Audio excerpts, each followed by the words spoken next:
یک خبر در هفته.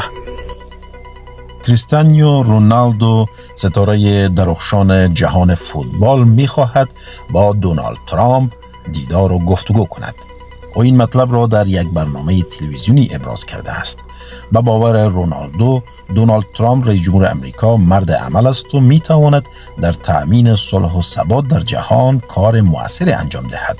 رونالدو گفته که با ترامپ نقطه مشترکی دارد و به همین منظور می‌خواهد با او از نزدیک صحبت کند.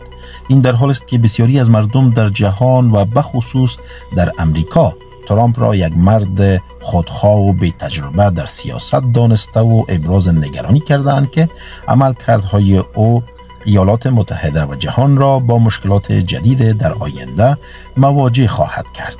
گرچه مجری برنامه ابراز آمادگی کرده که زمینه گفتگوی رونالدو و ترامپ را مساعد خواهد ساخت، اما تا حالا روشن نیست که چه زمان این کار انجام خواهد شد و آیا اگر صورت بگیرد موثریت برای تحقق صلح و ثبات در جهان خواهد داشت یا نه.